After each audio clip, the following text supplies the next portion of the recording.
En este video trabajaremos el tema de cuadriláteros y su clasificación de acuerdo a la cantidad de líneas paralelas. Es importante que recordemos que la palabra cuadriláteros indica que se trata de polígonos específicamente de 4 lados. Por ejemplo, allí tenemos varias figuras que, independientemente de la relación que tengan las líneas entre ellas, si cumple que tienen 4 lados, estamos hablando pues de un cuadrilátero. Bien, para empezar a trabajar con la clasificación de cuadriláteros es importante que tengamos en cuenta que existen figuras convexas y cóncavas, pero en particular en este video trabajaremos con los convexos. Entonces, viéndolos de esa manera, los cuadriláteros se pueden clasificar en 3 grandes grupos: en paralelogramos, trapecios y trapezoides. En particular, los paralelogramos son aquellos que tienen 4 líneas paralelas, es decir, 2 pares de líneas que son paralelas entre sí. Vamos a hablar también de los trapecios, que se trata de figuras o polígonos de 4 lados que tienen en cambio solamente 2 líneas paralelas, que es lo mismo que decir un solo par de líneas paralelas. Y finalmente trabajaremos con los trapezoides, que son figuras que, aunque tienen 4 lados, no tienen ninguna línea paralela entre sí.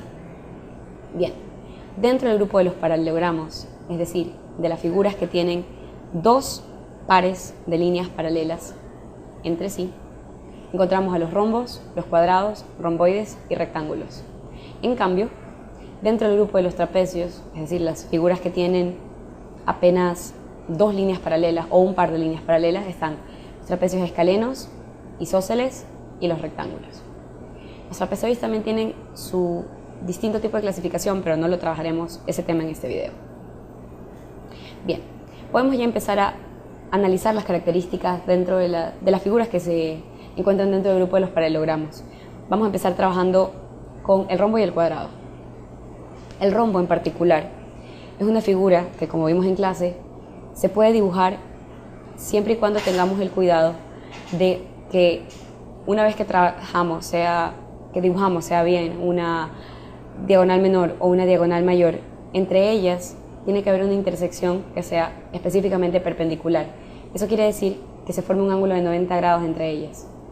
Una vez que eso pase, tenemos que cuidar la simetría desde el centro del punto hacia los lados de la diagonal. Es decir, que la distancia que se va a establecer entre el punto del centro entre la mitad de una de las diagonales hacia un vértice y del centro hacia el otro vértice tiene que ser la misma entre estas dos, mientras que lo mismo tiene que suceder en la diagonal mayor. La distancia que se establece entre este punto y el de acá, y entre este punto medio y la distancia que hay acá, debe ser la misma tanto en esta distancia como en la distancia de acá. Una vez que esas características se han cumplido, podemos afirmar con seguridad que hemos construido un rombo. Y lo que vamos a obtener como resultado, si se ha respetado la simetría de estos 2 lados y de estos 2 lados, va a ser una figura que va a tener exactamente 4 lados iguales. Es decir, sin importar el ángulo en el que se encuentre o se formen estos 2 lados, o estos 2 lados, o estos 2 lados, o estos 2 lados de acá, vamos a tener 4 lados de igual tamaño. Por eso, en la figura que tenemos acá, nos indican que, suponiendo que este lado se define de un tamaño A, el lado de acá entonces también mediría A, este lado de acá también mediría A, y este lado de acá también mediría A. Debido a que esta línea A es paralela con la de acá, podemos afirmar entonces, y bueno, considerando también que estas dos son paralelas, que este ángulo interno, al que le vamos a nombrar alfa, va a medir lo mismo que su ángulo opuesto, por lo tanto le hemos nombrado también alfa. Vemos que en este caso se han formado 2 ángulos agudos, mientras que en el lado de acá le vamos a nombrar este ángulo obtuso beta, y pues nos damos cuenta de que precisamente como estas dos son, esta línea acá con esta acá es paralela y esta de aquí es paralela con la de acá, pues si a este ángulo le nombramos beta, su ángulo opuesto va a tener la misma medida y también puede ser llamado beta. Entonces, seguimos revisando ejemplos de figuras que son rombos y nos damos cuenta de que no importa la inclinación de la figura y si se encuentra la diagonal mayor de manera horizontal o vertical o de pronto un poco inclinada. Lo que interesa es que la intersección que se forme entre ambas diagonales sea perpendicular y pues que se respete la simetría. Como mencionamos hace un momento, si todos esos factores se consiguen, pues la figura que vamos a obtener va a ser un rombo, es decir, este lado igual a este, igual a este, igual a este. Lo mismo acá, 4 lados que miden lo mismo, 4 lados que miden lo mismo, 4 lados que miden lo mismo. Ahora, cuando pensamos en los rombos, no podemos alejarnos tanto de la idea que tenemos de los cuadrados. ¿Por qué? Porque sabemos que el cuadrado es una figura que tiene sus 4 lados de igual medida. Esa va a ser una característica que va a tener en común con el rombo. Lo que pasa es que los ángulos que se formen internamente entre sus líneas, es decir, aunque esta línea sea paralela a esta y esta sea paralela a esta, en un cuadrado siempre van a coincidir en ser 90 grados exactos. Estas líneas de aquí indican que los 4 lados miden lo mismo.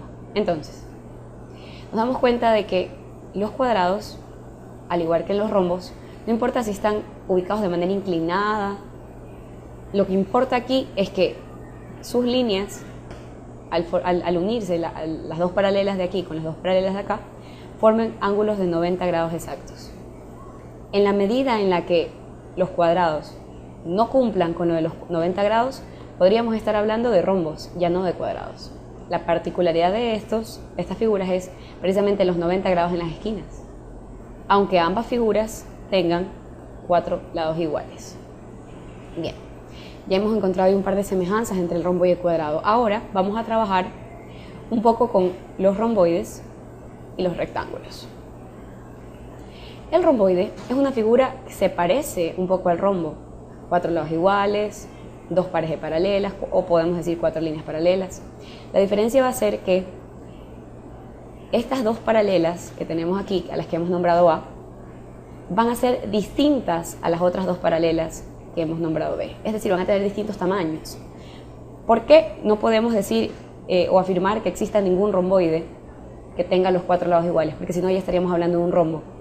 Entonces, considerando que estas 2 líneas A son paralelas y que las 2 B son paralelas, también podemos considerar que los ángulos internos, que en este caso se han nombrado alfa, van a medir lo mismo. En este caso los dos son agudos. Y pues los lados de acá, que se forman por este lado, van a ser ángulos obtusos, a los que hemos nombrado beta. Y al ser opuestos y al encontrarse en medio de varias paralelas, pues se cumple que van a medir lo mismo. Ambos ángulos van a medir beta. Bien, tenemos ahí entonces otros ejemplos de romboides, en donde no importa mucho la inclinación que tenga la figura. Lo que va a importar es que tenga 2 líneas paralelas que midan lo mismo y otras 2 que tengan una medida diferente, pero tengan la misma medida entre sí. Es decir, 2 parejas de paralelas, cada pareja con un valor distinto.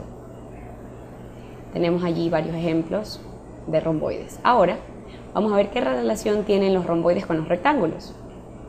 Con los rectángulos sucede que asimismo esta figura se establece con 2 líneas paralelas entre sí de mismo tamaño y otras 2 paralelas entre sí de diferente tamaño, pero nos damos cuenta que en esta ocasión los ángulos que se forman ya no van a ser ni agudos ni obtusos, van a ser sino exactamente ángulos rectos, puesto que si nosotros moviéramos esta línea paralela un poco hacia la izquierda o un poco hacia la derecha, o de pronto hacia arriba y hacia abajo y un poco más a la derecha y a la izquierda, automáticamente estaríamos formando un romboide, porque tendríamos eso en común: 2 figuras que tienen 2 lados paralelos del mismo tamaño y otra pareja de lados paralelos del mismo tamaño.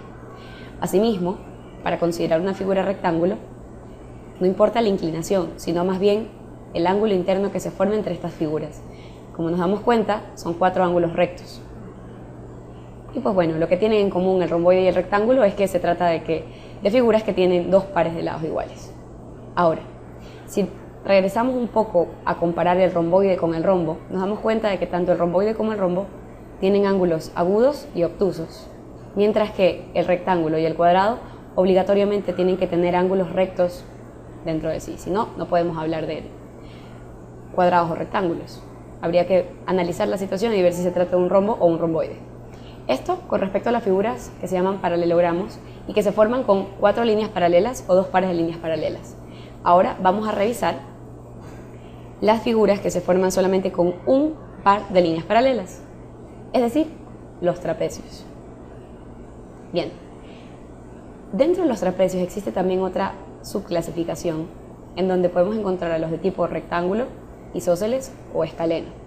Dependiendo de la característica, vamos a ir determinando las diferencias entre estos 3 tipos de trapecios. Vamos a empezar con el trapecio rectángulo.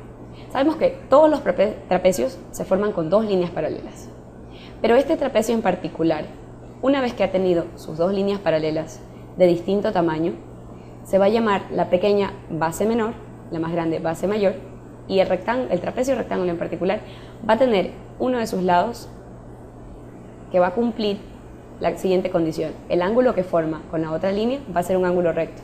Y automáticamente, como estábamos en medio de dos líneas paralelas, si este ángulo que se forma aquí es recto, el de acá también se va a formar recto.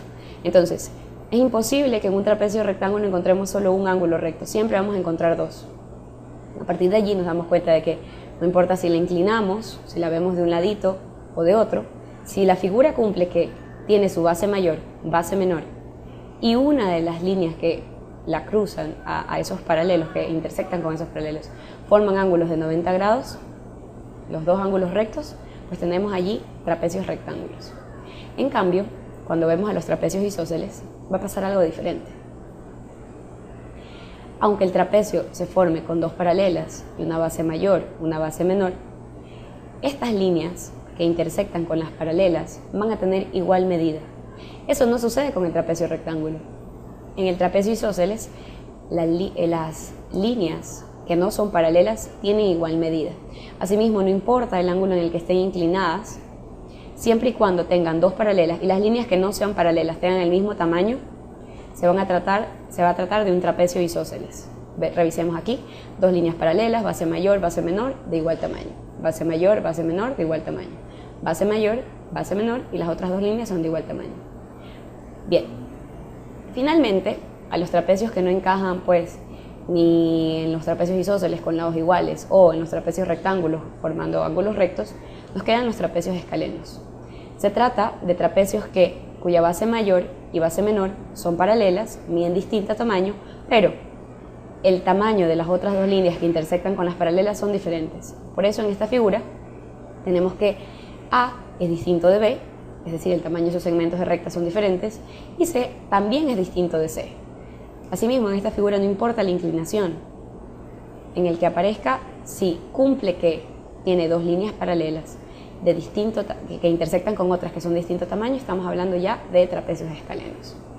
Y bien, existe, sin embargo, un último tipo de figura que no lleva líneas paralelas, como mencionamos acá, y esas se llaman trapezoides. Estos trapezoides se trata de cuadriláteros, es decir, figuras de cuatro lados, cuyas líneas se encuentran formando una figura, pero en ningún momento son paralelas entre sí, es decir, todas estas líneas podrían ser secantes, oblicuas, y en ningún momento ninguna de ellas va a ser perpendicular a otra, bueno, no perpendicular, más bien paralela a otra, y eso es lo que lo convierte en un trapezoide, que no tenga líneas paralelas. Tenemos allí otro ejemplo de una figura trapezoide. Vemos que esta línea no es paralela a la de acá y esta de acá tampoco a la de acá. Y tenemos allí tres ejemplos más de trapezoides, en donde no hay líneas paralelas. Figuras de cuatro lados y ninguna línea paralela. Bien, ahora que hemos aplicado un poco de la teoría a la práctica en estas figuras, vamos a trabajar los siguientes ejercicios. En este conjunto de figuras que vamos a ver a continuación, intenta nombrarlas a partir de las características que encuentres en ellas. Es decir, identifícalos y ponles un nombre. Date cuenta de que en ciertas imágenes hay una rayita que nos va a indicar que este tamaño coincide con el de acá, mientras que este tamaño de acá coincide con el de acá. Las flechitas van bien del lado de indicando que líneas son paralelas, y pues las rayitas que son sencillas van a indicar qué lado es igual a otro lado. Bien, revisa con atención estos ejemplos, 6 ejemplos. Intenta identificar las características. Tómate tu tiempo. Y una vez que hayas terminado con estos 6, vamos con 6 ejercicios más. Tenemos aquí 6 figuras más. No olvides que las flechitas indican cuando un par de líneas son paralelas, mientras que las líneas indican que algún par de líneas son iguales.